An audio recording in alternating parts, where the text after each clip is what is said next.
Hivi umeshawahi kukutana na dada sura ya wema, vitendo vya gigi? Leo nakuletea movie ya dada bondia. Huyu dada anaitwa Evie, ni mtata sana, mkorofi. Ukimkosea kidogo, kipigo kinakuhusu, yani anakufanyia umwakinyo. Huyu amezaliwa peke yake, ni mtoto pekee kwenye familia ya Mzee Akumba. Ana babake ambaye anaitwa Mzee Akumba.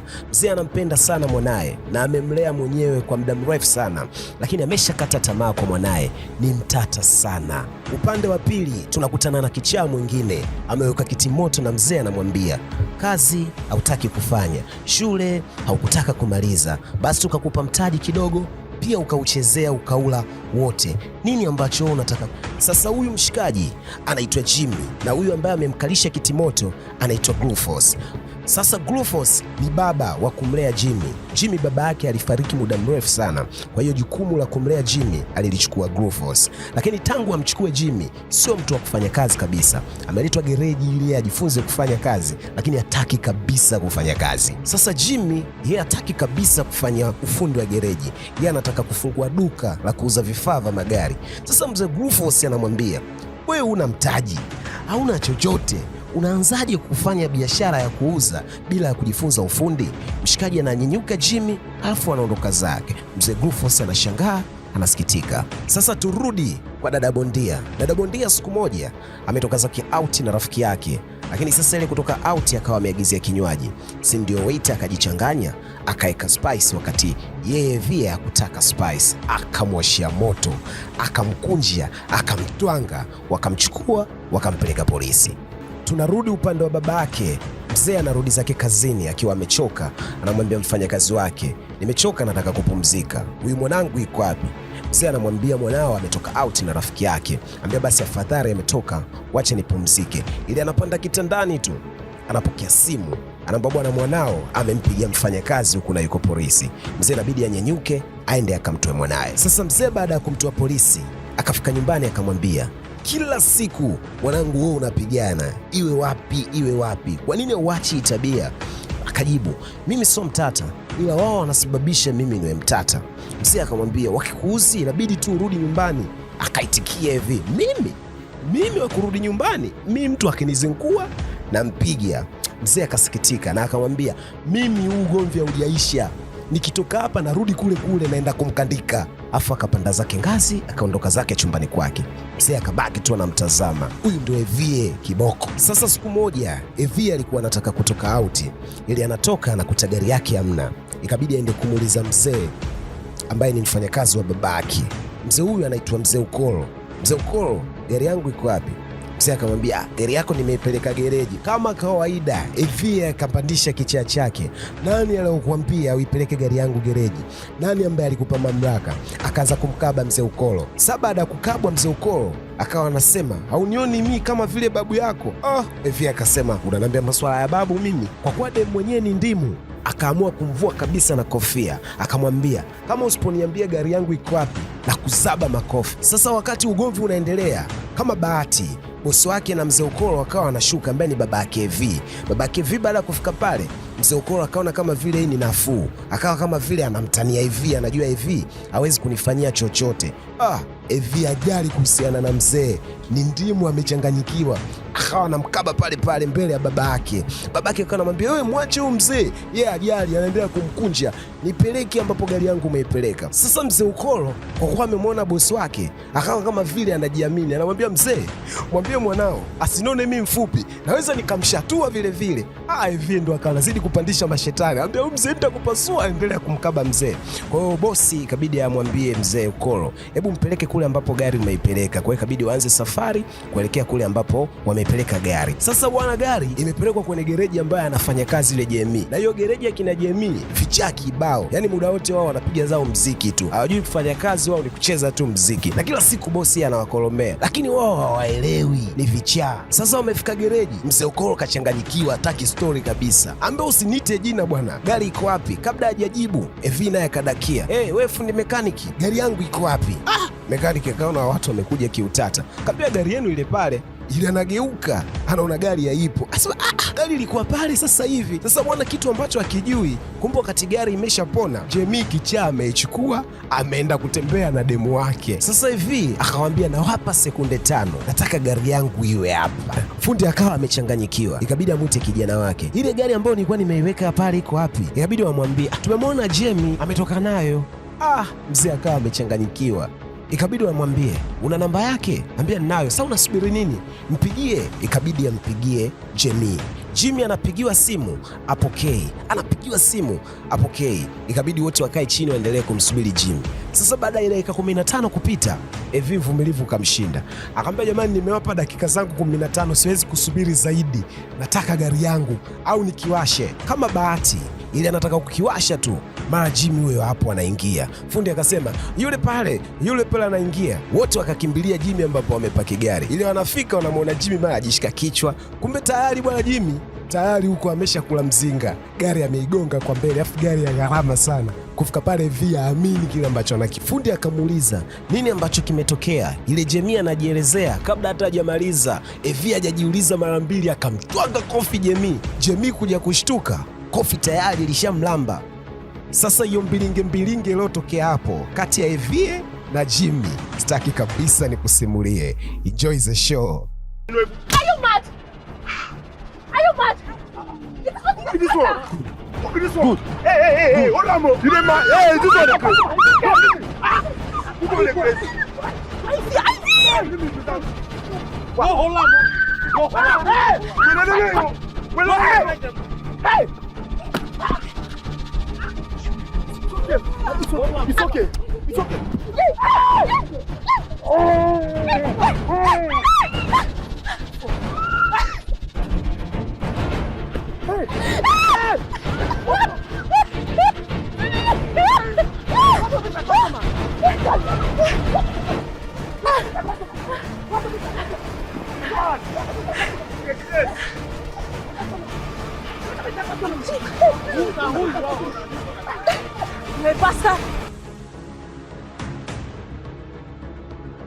Sasa kwa kile ambacho kimetokea gereji, mzee alipata taarifa, aliumia sana kwa sababu amepata taarifa kwamba gari ya mwanaye imeharibika. At the same times pia wakawa wamempiga mwanaye, kwa hiyo akawa amekasirika, akamsweka Jimmy ndani na akamwambia, Jimmy ataozea ndani, hawezi kunipigia mwanangu.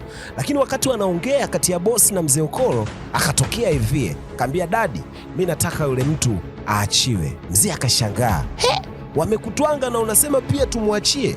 Kwa nini? Akamwambia, nimempa masharti mawili, nimtoe jela then alipie kosti ambayo itagharamia kutengeneza gari, ama aje hapa nyumbani awe kama mfanyakazi wangu. Kwa hiyo amechagua kitu kimoja, aje kuwa mfanyakazi wangu, kwa mtoe ndani. Mzee akamwambia, kama umechagua kuwa hilo, mwanangu, mimi nakukubalia. Kwa hiyo Jimmy akaenda kutolewa. Sasa kumbuka, hawa ni vichaa wawili, alafu wanakuja kuishi kama mtu na bosi wake, na Evi amemtoa polisi kwa sababu amejua polisi asingeweza kumkomoa. Kwa hiyo amekuja kumwajiri kama mfanyakazi wake ili amkomoe. Sasa hayo maisha wanaoenda kuishi humu ndani hawa vichaa wawili, tunaweza kuyaita maisha kati ya Amorapa na Masharafu. Sasa futa picha waoane, Masharafu na Amorapa.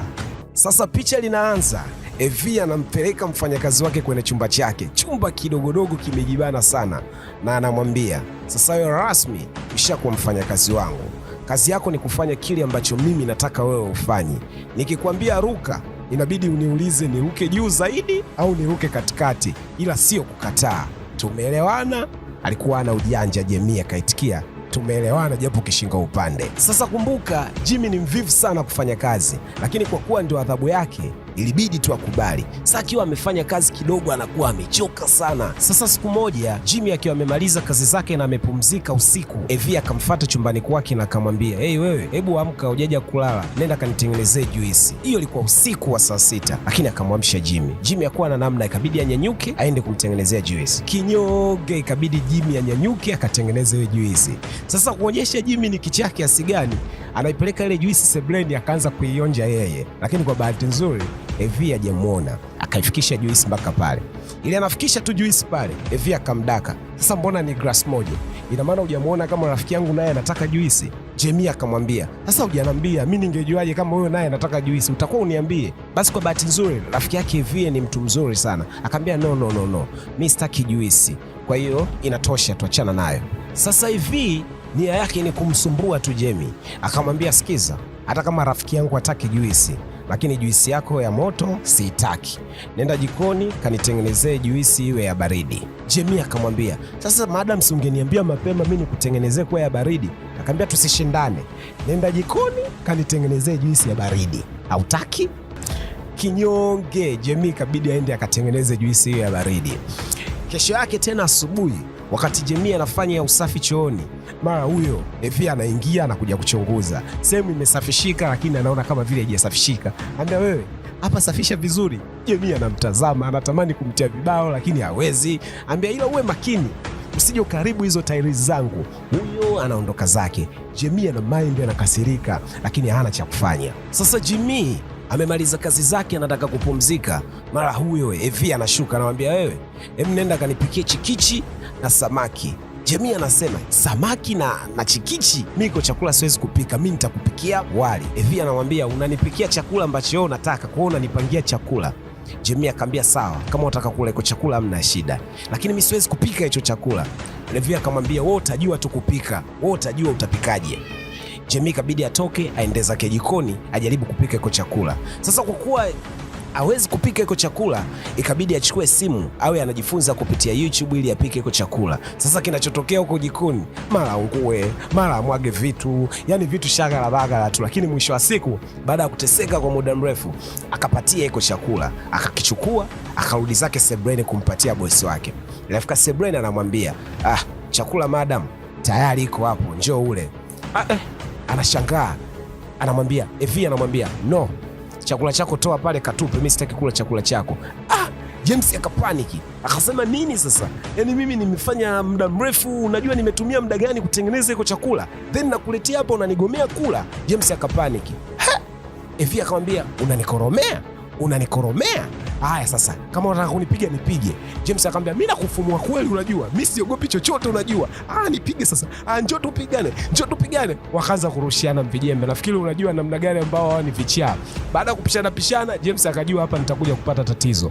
Ikabidi atoke, yeye aondoke. Evie akamwambia, mimi nitakupiga na kistuli nikupasue na bichwa lako. Pumbavu wewe. James ikabidi aondoke. Sasa Jimmy maji akawa shamfika shingoni, akasema, hapa mimi inabidi tutoke kwenye nyumba, matatizo yamekuwa mengi sana. Kwa hiyo ikabidi ampigie yule babake mdogo ambaye amemlea. Bwana baba, mimi naomba bwana unisaidie nitoke hapa, mimi hela nitalipa na kuanzia leo nitafanya kazi hapo gereji. Mzee akamwambia, hapana, malizana na hiyo adhabu yako ambayo unaitumikia hapo. Mshikaji akakosa kabisa msaada. Sasa baada ya kujua amekosa msaada kwa mtu ambaye amemlea, ikabidi aende kwa rafiki yake na Evie, akajua kwamba anaweza kumsaidia. Akamwambia, bwana mimi naomba nenda kaongea na rafiki yako, mwambie mimi hela nitalipa, aniruhusu niende nikafanye kazi, nitalipa hiyo hela kipolepole. Rafiki yake akamwambia, sawa, wacha nikajaribu kuongea naye, kama akikubali sawa, akikataa sawa. Rafiki yake akaenda zake ndani akaongea na rafiki yake. Rafiki yake akamwambia, sikiza, nitakubadilikia, swala hili niachie mimi, nitamalizana na yule. Sasa kwa kuwa rafiki yake anajua ni namna gani mshikaji wake ni mtata, ikabidi amwambie, basi masuala haya nakuachia wewe mwenyewe. Kwa swala la Jamie kupata msamaha likawa limeshindikana. Upande wa pili inaonyesha babake Evie anarudi zake kazini, lakini anafika njiani anashtuka kuona kwamba kuna milioni 10 imetoka kwenye simu yake. Anashangaa, Evie ametoa milioni 10 yote, amefanyia nini? Ikabidi arudi zake nyumbani akaongea na mwanae Evie. Ambaye, Evie, umetoa milioni 10 yote, umetumia kitu gani? Baba Evie anamwambia babake, milioni 10 tu baba, unaongea hivyo, ingekuwa milioni 100 hapa si ungekufa. Ambia hivi, wewe sawa unasema milioni 100 ningekufa, wewe ushawahi kutengeneza hata 1000? Anambia, sasa mimi nitengeneze hela ya nini? Babangu ana hela nyingi sana, kwa nini mimi nitengeneze pesa? Natumia pesa za babangu. Mzee akaishiwa pause kabisa, akasema, hapa kweli mtoto wa kike mimi sina, hapa nina matatizo. Sasa malumbano yote kati ya Evie na baba yake ndani, Jimmy alikuwa kwenye mlango, alikuwa anayasikia hayo malumbano. Kwa hiyo baada ya Evie kutoka, Jimmy akaingia mule ndani. Kaambia, mzee, mimi sihusiki na mazungumzo yenu, lakini na jambo nataka nikwambie. Mzee akamwambia, sawa, sema. Au basi bwana, mimi ya news mambo ya familia. Mzee akamwambia, no, sema, tunaweza tukashauriana. Akamwambia, mzee, mimi nina wazo. Sasa bwana James akataka kutumia ile nafasi kujitoa kwenye matatizo ambayo anayapitia, ambayo Evie anamfanyia. Akamwambia, bwana mzee, mimi nina wazo, chukua kadi yake, usimpe uwezo wa kuwa anatoa pesa, afu mpeleke kijijini, muozeshe, mwache huko kijijini, huyu baadaye anapata adabu. Mzee akamwambia no, siwezi kufanya hivyo, nampenda sana mwanangu. Una wazo lingine? Ambia kama utaki hilo wazo, pambana na mtoto wako wewe mwenyewe. Sasa siku 3 zimepita, mzee amuoni mtoto wake nyumbani, lakini hakuwa na wasiwasi, akajua kabisa yuko kwa rafiki yake. Lakini ile anataka kutoka kwenda ofisini, anakutana na rafiki yake Evie. Evie anamuulizia rafiki yake, yuko wapi rafiki yangu? Mzee anambia, mimi nikajua upo naye wewe, kwani haupo naye yeye? Anambia hapana, mimi sijaonana naye siku ya 3. Mzee asema atakuwa wapi huyo msichana? Mara ghafla simu ya mzee ikawa inaita.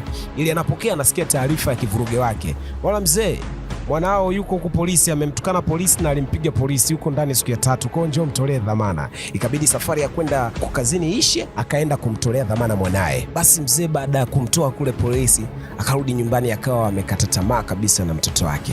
Akamwambia, tunabidi tuongee ili tuelewane. Nini unataka kufanya mwanangu?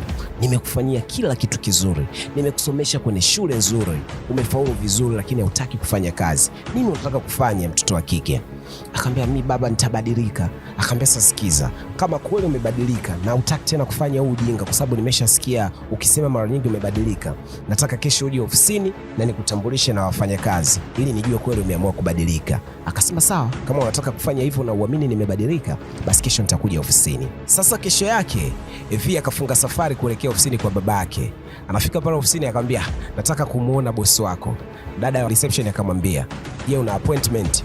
Akageuka akamnyari, akawa anapanda ngazi anaondoka. Sasa dada ya reception ikabidi mvute, shuka chini usipande bila utaratibu.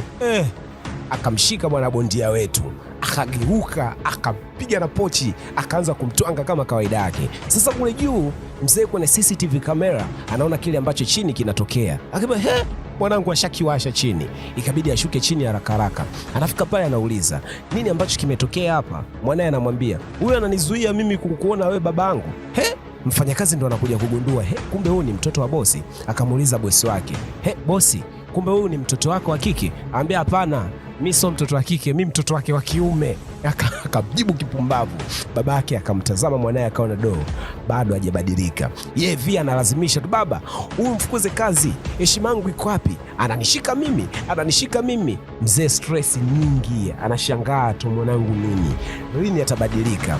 Mzee anapanda kwenye ngazi, anaondoka zake ofisini. Baada ya muda mzee anarudi zake ofisini kwenye gari, ana mawazo mengi sana. Ameshafeli kabisa na amekata tamaa kuhusiana na mwanae, kwa sababu habadiliki, awe mtoto mzuri, yeye ni kila siku matatizo. Mzee akawa amekata tamaa kabisa na mtoto wake, mawazo akawa nayo mengi sana mzee, mpaka machozi akawa yanamdondoka. Sasa baada ya kufika nyumbani, akawa amejifungia ndani, mzee anafanya kazi zake. Huyo sasa Evie katoka huko na mawenge yake, akumwona babake ofisini, kabidi amfuate nyumbani. Anafika, anaingia ndani, anamwambia, dadi, mbona sasa uliniacha kule, kwa nini? Mzee anamwambia, please toka ndani kwangu. Anambia, mzee, yule atakuwa afukuzwe kazi, amenidharau mimi, amenini. Anakaa anaongea maneno mengi. Mzee anambia, no, toka nje. Sema, unanifukuza baba? Anambia, toka nje. Kumbe mzee alikuwa shavurugwa na tayari akili yake haiko sawa kabisa, kwa hiyo hataki kabisa kumsikiza mwanae. Sasa wakati Evie anagoma kutoka nje, kumbe chooni alikuwa anafanya kazi James, anasafisha choo. Kwa hiyo kipindi anatoka, mzee akamwambia, James, hebu mtoe huyu msichana nje. James hajaamini kile ambacho ameambiwa. Leo naambiwa mbaya wangu nimtoe? Anambia, haya baba kashasema tutoke nje. Haya, tutoke nje. Nafikiri kama unavyomfahamu kabisa hivi. Akamwambia, niguse uone nitakachokufanya, niguse. Akamwambia, utatoka. Baba naye anamwambia, mtoe huyo nje. James tena kaona ndo mbaya wangu, akamsogelea, akambeba, akamtoa nje. Ile kumtoa nje, kabla hajafika nje vizuri, akawa amerudi ndani tena, akachukua kitu na akamgonga James kwenye jicho. Pale pale James akadondoka chini, akawa analia kwa uchungu, huku akiwa anatokwa na damu kwenye jicho. Wao akambeba na kumpeleka hospitali, wakamwacha Evie huku akiwa anashangaa kile ambacho kimetokea, kama vile hajakitegemea. Baada ya kumfikisha hospitali, madokta wakafanya kazi yao, na baadaye baba yake Evie akamuuliza daktari, vipi, anaweza akaona tena? Daktari akasema, kwa sisi tumejitahidi sana, kadri ya uwezo wetu tumeshindwa. Kwa hiyo mzee akaona kabisa basi tena mtoto ameshakuwa kipofu. Basi Jimmy akalalamika sana pale kwa kile ambacho kimemtokea. Kwa mzee akarudi zake nyumbani kumpa taarifa Evie baada ya kumuona tu babake akamwambia, vipi, anaona? Akamwambia, ushampa kipofu mtoto wa watu, kwa hiyo hakuna namna, hebu njoo juu tuongee kwa sababu tuna wageni. Wakati huo walikuwa wamekuja sasa yule baba yake wa kumlea Jamie ama James, lakini pia alikuwepo mzee ambaye alijitahidi pia kumlea James, na baba yake James pamoja na Evie ilibidi wakutane kwenye kikao kudiskasi sasa nini kinaendelea sasa baada ya James kuumia jicho moja. Sasa baba yake Evie hujua ana busara sana, alikuwa tayari ashaamua nini cha kufanya. Kwa akamwambia, bwana wazee wenzangu, nimewaita hapa kutokana na hiki ambacho kimetokea. Mimi nimeamua Jamie atamuoa mwanangu kwa kile ambacho kimetokea. Kashtuka mwanaye, akasema, baba vipi, nini unaongea? Akamwambia, tulia, wewe ndio ambaye umemsababishia yale matatizo, kwa hiyo hakuna namna, inabidi umhudumie mwenzako, na pia nitakuwa nawapa hela kila mwisho wa mwezi, nitakuwa namlipa James ambaye anaumwa mpaka pale hali yake itakapokuwa ipo sawa. Hiyo sina discussion, nimeshalifunga. Andaeni mipango niwaozeshe mtoto wangu, nimefunga kikao. Mzee akanyanyuka akaelekea chumbani kwake. Baada ya kuelekea chumbani, mwanae kabidi amfuate. Akamwambia, baba nakuomba bwana, mimi siwezi kuolewa na yule mtu bwana, mimi na yule hatuelewani kabisa, afu mimi siwezi kuolewa na yule mtu, sijampenda. Kuona kuomba mzee, usiniozeshe kwa yule na nitabadilika sana. Mzee akawa anamwangalia tu mwanae akiwa anaboboja. Bwana baba, mimi naapa kwa jina la Mwenyezi Mungu, mimi nakwambia ukweli baba, sitorudia tena, nitakuwa mtoto mzuri. Akamwambia, bwana mimi nimeshafanya maamuzi, unaolewa na huyu ambaye umemtia kipofu. Full stop. Hakuamini kabisa hivi. Sasa ule babake mdogo wa kumlea ambaye ni mzee Glucose, yeye alikuwa anaona kabisa hii ni opportunity. Akamwambia, bwana sikiliza, ushatoboa, sikutaki tena kule gereji kwangu, kaza, ushakuwa baba mwenye nyumba hapa, kaza.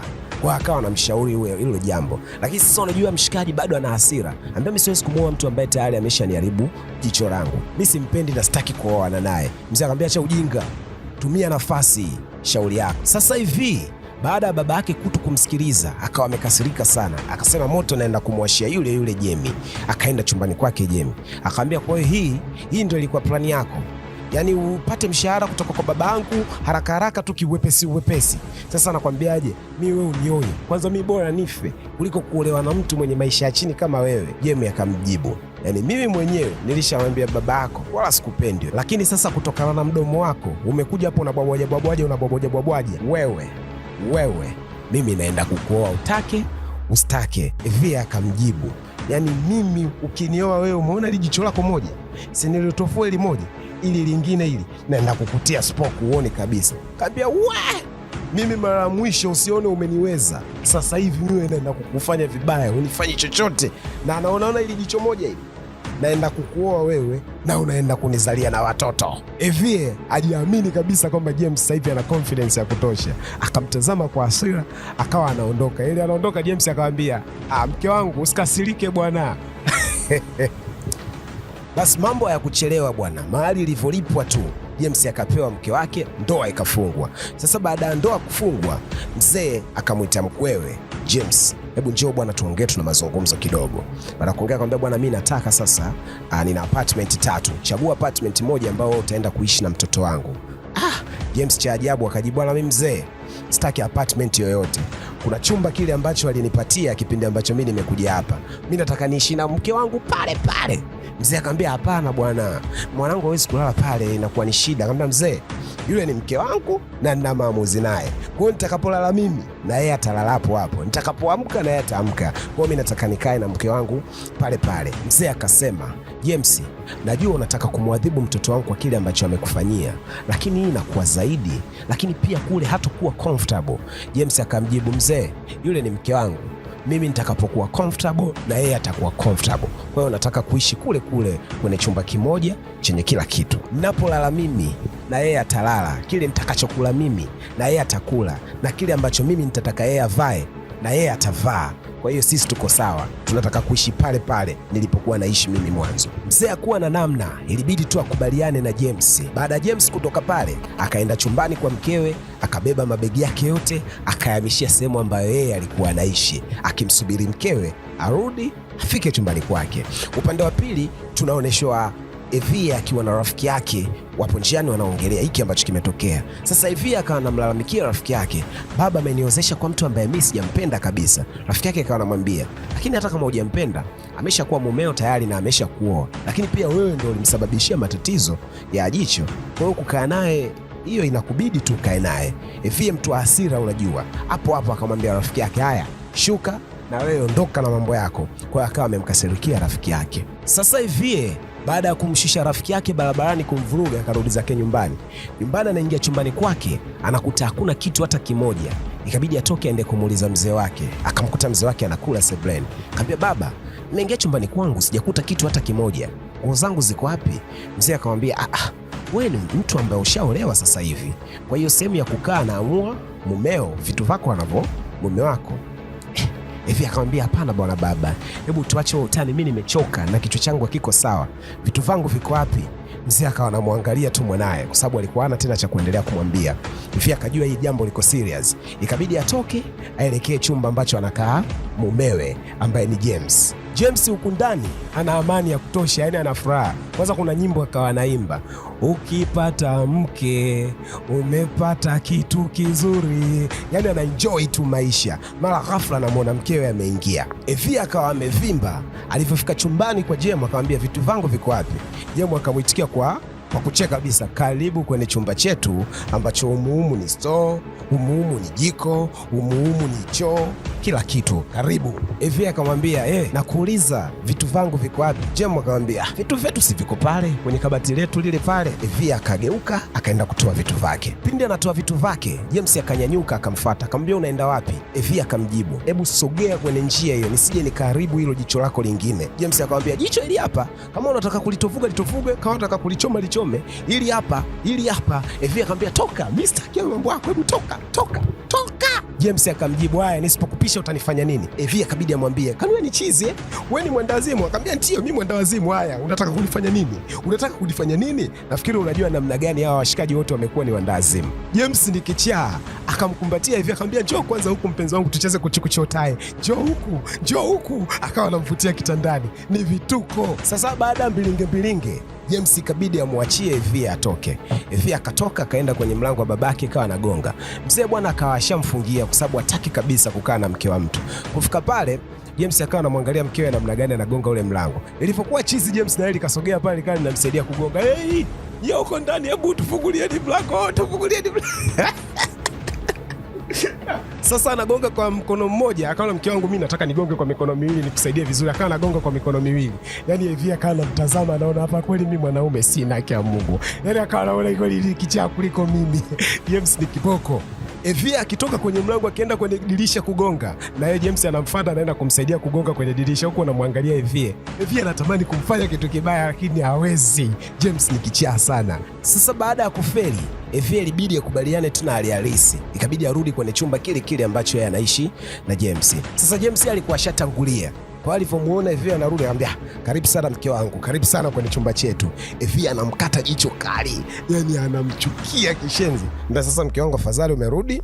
Sasa hebu angalia tufanye mpango wa kula, maana familia bwana inabidi tupike saizi tule. Anambia, wewe ni kichaa. Nani ni mke wako? Wewe una akili timamu kweli? Nani akupikie? James anambia, wewe ni mke wangu, kwa hiyo inabidi unipikie tu chakula. Chakula sinatakiwa apike mke ndo watu wale. Anambia, wewe, mimi sio mkeo, achana na mimi. Sasa Evie ni wakishua sana, chumba ni kidogo, kina joto, yani anapata shida. Akamwambia, hebu niwekee begi zangu huko, alafu niwashie feni.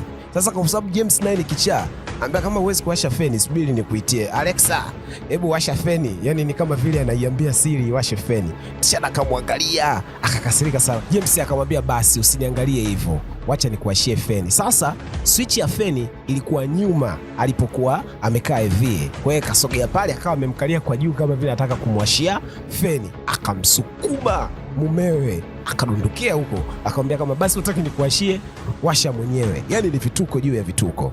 Sasa James ni kichaa sana, yale ambayo yanatokea yeye anaenjoy sana. Akamwambia, sawa mke wangu, umekataa kunipikia, hebu njoo tupike hapa kwenye kitanda kwa mfumo mwingine, alafu mimi nitaenda kukupikia. Akawa amechoka kabisa hivi, akachukua feni akamwambia, "Jua nitakupiga na feni. Hebu niache mimi na stress." James ikabidi amwache, akalala kwenye kitanda. Sasa hivi Yale maisha kwake ni magumu sana, yakawa yanamtesa. Usiku usingizi hajapata, lakini James kalala, hana habari wala nini. Akawa anampigia simu babake akawa ashiki hizo simu. Mzee anaziona simu za mwanae, lakini hataki kabisa kushika. Anahisi ndio wakati pekee labda mtoto anaweza akawa anabadilika. Kwa hiyo akapiga sana simu, mzee akupokea, ikabidi amtumie voice. Mzee akaisikiliza, lakini pia akumjibu. Mzee akawa amesema liwalo na liwe, na mwachia ndoa yake. Sasa zile message za usiku mzee zilimchoma sana, ikabidi asubuhi aende akaongea na mkwewe. Akamwambia, mkwangu, sawa, nimekubalia kuishi hapo, lakini mwanangu hayuko comfortable kabisa. Why msiame hapo na mkakaa kwenye nyumba nzuri ili muishi vizuri? James akasema, sikiza mzee, kama ukitaka kumpa mwanao kila ambacho anachokitaka, basi hawezi kubadilika. We kwa sasa kaza moyo, huyu atabadilika tu. Akamwambia, sawa, kama umeamua kusema hivyo, nini kingine ambacho unahitaji? Akamwambia, sikiza baba mkwe, kingine ninachotaka, jambo lolote ambalo linatuhusu sisi, wewe usiliingilie, tuachie sisi wenyewe, mimi nitalisolve. Lakini pia kingine ninachokitaka, toa pesa zote ambazo zipo kwenye akaunti yake, asione hata shilingi 500. Hii itasaidia kunihofia mimi na kuniona kama mumeo na kuniheshimu, kwa sababu akiwa na hela hawezi kuniheshimu. Hivyo ndio vitu ambavyo unavyovitaka. Baba mkwe ikabidi atii, kwa sababu hakuna namna, yeye ni mkewe. Mzee akatoka zake, akawa anaelekea zake ofisini, na alishaambiwa kabisa asiwe anaongea na mtoto wake ili kumrekebisha. Mzee anapanda kwenye gari, mwanaye anatoka ndani, anamkimbilia babake, anamwita baba, lakini mzee hamsikii wala hana shida na yeye. Anawasha gari, mzee anaondoka zake. Evie anabaki tu kulia. Sasa Evie ameishi na mzee wake tangu utotoni. Babake hajawahi kumuignore hata siku moja, hajawahi kumdharau. Akajua kabisa kuna kitu ambacho James amemwambia baba, na ndio maana baba hataki kunisikiliza. Ikabidi aende ndani akaongee na mumewe ambaye ni James. Akamwambia, wewe umemwambia kitu gani babangu mpaka hataki kunisikiliza? Mimi nina umri wa miaka hii, lakini babangu hajawahi kunidharau. Leo kwa mara ya kwanza amenidharau. Nini ambacho umemwambia babangu? Akamwambia, sasa chochote ambacho umemwambia babangu utajijua wewe, lakini mimi nachukua zangu nguo na kuacha, naondoka. James akamuuliza, unakwenda wapi? Evie akajibu, nasafiri, naelekea tu mbali na wewe, sitaki tu kukaa na wewe. James akamwambia, sawa, safiri, usikae karibu na mimi, lakini kama unataka kuama, ama safiri kwa kutumia ungo, sababu hauna hata shilingi 10. Ndio Evie akili inamjia, sina hata shilingi 10. Ikabidi kwenye akaunti yake atazame kwenye simu, anaona kabisa hana hata shilingi 10. Sasa hivi anatazama account balance, anaona kabisa hakuna pesa. Hakuamini macho yake. Ikabidi James asogee pale, ambaye kama uone nikusaidie tu kutazama, kama unahisi kama uone vizuri. Sasa James baada ya kujua kile ambacho amemwambia baba mkwe amekifanya, akawa anacheza, ambia safiri na ungo, safiri na ungo. Evie akawa amekasirika sana, akamfuata James, akataka kumpiga. James akamshika, akamwambia, wewe sasa mimi ndiye mume wako, naweza nikakutia ngumi hapa, wewe huwezi kunifanya chochote, unajua na hamna mtu yote atakayenifanya chochote. Evie ikabidi apoe, hana cha kufanya, lakini akawa na hasira sana. Evie kwa yale ambayo alikuwa yanapitia kwa James, akawa nyumba naiona chungu kabisa. Kwa hiyo akaamua tu kuondoka. Ili anatoka nje tu akapata ajali hapo nje kwao. Wakati anarudi nyuma Evie ndo akagongana na huyo mshikaji. Sasa yeye hapo ndio mwenye makosa, lakini hajajali wala nini. Nafikiri unajua ni namna gani ambavyo ana hasira. Akashuka kwenye gari, akataka kupigana na huyo mshikaji. Sasa mshikaji wakati anataka tu kumpiga Evie, mara akatokea James ndani. Akamwambia, unataka kumpiga mke wangu? Unataka kunyosha mkono wako kumpiga mke wangu? Akamtetea kwenye ule ugomvi, akawa anapigana na yule mshikaji ambaye alikuwa anataka kumpiga. Wakati ule mshikaji mwingine amepigwa na James yuko pale chini, James akageuka akawa anaongea na Evie. Yule mshikaji akanyanyuka akataka kumpiga James na kipande cha mbao. Kwa bahati nzuri James akainama ikampata Evie. Evie akadondoka chini akazimia pale pale. Tunakuja kuonyeshwa Evie yuko hospitali akiwa kwenye hali ya koma. Hali ya koma ni ile ambayo mtu yupo tu hivi, hawezi kufanya chochote. Daktari akasema huyu yuko sawa, lakini yupo kwenye hali ya miaka mingapi ili aje kuwa sawa? Imemsababisha apate hiyo hali. Mzee alikuwa na huruma sana, alijisikia vibaya sana. Siku nyingi zilipita sana. James alionyesha kitu ambacho hata baba yake mkwe hakukitarajia. Akawa anaenda hospitali mara kwa mara, lakini pia akawa analala hapo hapo, wakati mwingine akawa anashinda hapo hapo, akawa anaonyeshwa hali ya kuguswa na kile ambacho kilikuwa kimetokea. Akawa kama vile alikuwa ashaanza kumpenda Evie. Mzee kilimshangaza sana hiki kitu. Sasa baada ya Evie kuwa amelala kwa muda mrefu bila kufanya jambo lolote, ilibidi aende kumpa taarifa kile kinachoendelea babake mdogo ambaye ni mzee Glucose. Akamwambia, bwana mzee, mke wangu yupo kwenye hali ya koma siku zote. Mzee akamwambia, sikiza James, tafuta mtu mwingine wewe upate watoto. Hauwezi kujua ni lini mtu atanyanyuka, na wewe umri unafanyaje, unakwenda. Kwa hiyo achana na yule mwanamke, tafuta mwanamke mwingine. Lakini alichokijibu James, hata baba yake mdogo akutarajia. James akamwambia hapana, nitasubiri mpaka ile siku ambapo atanyanyuka na atanielewa. Kama kuachana, tukubaliane mimi na yeye, lakini bado ni mke wangu na nitamvumilia mpaka pale atakapokuwa sawa, na hata kama hatupokuwa sawa, mimi nitakubaliana na hilo. Huwezi amini, mzee Glucose akasema, mimi nilichelewa ama nilishindwa kukurekebisha, lakini yule msichana ameweza kukurekebisha. Umerekebishika, umekuwa mtu mpya sasa. Sasa James muda mwingi akawa anatumia kukaa na Evie, akawa anaongea maneno ambayo yakawa japo ulikuwa ni mtata, utata wako kwangu ulikuwa ni kama vile furaha. Nilikuwa na enjoy kile ambacho ulikuwa unakifanya, na sikuwahi kupenda wala kutamani kuwa na mwanamke, lakini tangu umeficha sauti na uwezi kufanya jambo lolote, na mimi si vile ambavyo ulikuwa unavifanya. Kukuenzi inabidi nisome vitabu ambavyo wewe ulikuwa unasoma. Nahisi naweza nikawa nafanya kitu ambacho wewe utafurahia hapo ulipo.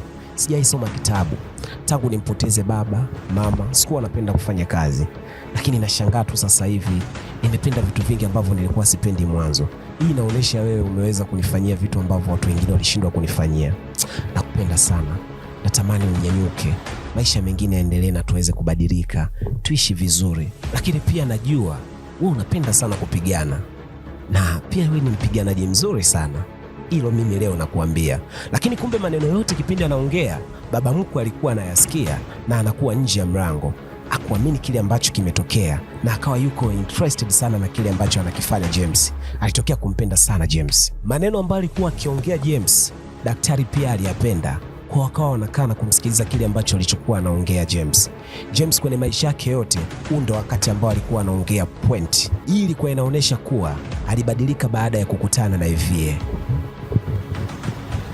Sasa babake na Evie ikabidi amwite mkwewe na amwambie, nimeongea na daktari, na daktari amesema inaweza ikachukua miaka mingi au mpaka ifikie kifo chake, na asiwezi kunyanyua mkono, mguu wala kufanya jambo lingine lolote. Na kwa kuliona hili, nimeona wewe uamue tu kuendelea na maisha yako mengine, na kupatia hii barua ni kama vile ya usaini taraka, lakini pia nitakupatia na kiasi kingi cha kwenda kuanza maisha yako. Inabidi upate watoto, inabidi uwe na maisha yako, uwe na familia. Kwa nimekuruhusu. Lakini James alikuwa vile vile, ni kama vile alikuwa ameshazama kwa penzi la mtu ambaye hajielewi kwa sasa. Akamwambia, mimi nakuheshimu sana, lakini siwezi kuchukua kitu chochote kutoka kwako, na nataka tu kumsubiri yeye mpaka anyanyuke. Kwa hiyo kama wakuniacha ni yeye, ila nitasubiria wakati wote. James kweli aliingiwa na upendo wa kweli, na huu ndio wakati bado anaongea, ghafla akatokea daktari akawaambia, mgonjwa wetu ameamka kule. Ikabidi wote watoke waelekee ndani. Wanafika ndani, wanamkuta Evie tayari ameshaamka na amekaa kitako kwenye kitanda chake. Wote hawakuamini, lakini walifurahia kile ambacho kilitokea. Wakamchukua na wakarudi naye nyumbani. Basi walivyofika nyumbani, James akawa amebeba mizigo ya mkewe, akaichukua na kuingiza ndani kwa baba yake, na sio kule kwenye chumba chao ambapo walipokuwa wanaishi. Alipofika pale, akamwambia Evie, wote tunafurahi kukuona kuwa ni mzima na umerudi kwenye hali yako ya kawaida. Evie akasema asante. James akaweka mabegi chini, akawa anaondoka zake. Wakati anaondoka, Evie akamwambia, naona umekata tamaa. James akageuka akamuuliza, umemaanisha nini kusema nimekata tamaa? Evie akamwambia, mimi ulisema wewe ni jukumu lako, kwa nini unaniacha sasa? James akamwambia, wewe ulikuwa unitaki na unataka kila mtu awe na maisha yake. Evie akamjibu akamwambia, hiyo ilikuwa kabla haijatokea ajali. Baada ya kutokea ajali, wewe ulikuwa pembeni yangu na ulikuwa pale siku zote. Ulinitetea mimi mara ya mwisho. Yule mtu aliyokuwa anataka kunipiga pale nje, vipi? Mlimpata? James akamjibu, yes, tumempata na tumempeleka polisi. Evie akasema, asante kwa kunitetea. James akamjibu, wewe ni jukumu langu, natakiwa nikutetea wakati wote. Evie alifurahi sana, akamwambia asante, huku akimkata jicho la kimaaba kabisa, jicho zuri kabisa wewe mwenyewe unaliona hapo. James akajishika kichwa pale, then akataka kuondoka. Ili anataka kuondoka, Evie akamwambia, pole sana kuhusiana na babako na kakako pia. James akashtuka kidogo, akageuka akamwambia, ulijuaje? Akamwambia, mimi pale nilikuwa kwenye koma, lakini ilikuwa haina maana kuwa nilikuwa sisikii kile ambacho ulikuwa unakisema. Kwa hiyo nimesikia vingi sana kuhusu wewe. James akasikia aibu akamwambia, nimeongea vitu vingi sana pale. Hivi akamwambia, yes, vote nimevisikia. Na kipindi nimefumba macho, lakini tayari maisha yangu alikuwa shabadilika pale kwa yale maneno uliokuwa unaongea. Huba lilikuwa lishatanda hapo. Kwa mara ya kwanza Evie akamwambia, naomba nikuguse jicho lako. Vipi, unaumia? James akaakti kama vile anaumia. Baadaye akamwambia, hapana, siumii, unaweza tu kugusa. Akamwambia, samahani sana kwa kukuumiza. Akamwambia, nakuahidi nitafanya chochote ili jicho lako liwe sawa. James akamjibu akamwambia, hapana, hii Mungu amepanga, yeye ndo mwenye mipango yake, kwa hiyo wala usijali. Sasa baada ya mbilinge zote tulizoanza nazo mwanzo mpaka hapa, kwa mara ya kwanza hivi alikuwa kama msichana, alikuwa laini.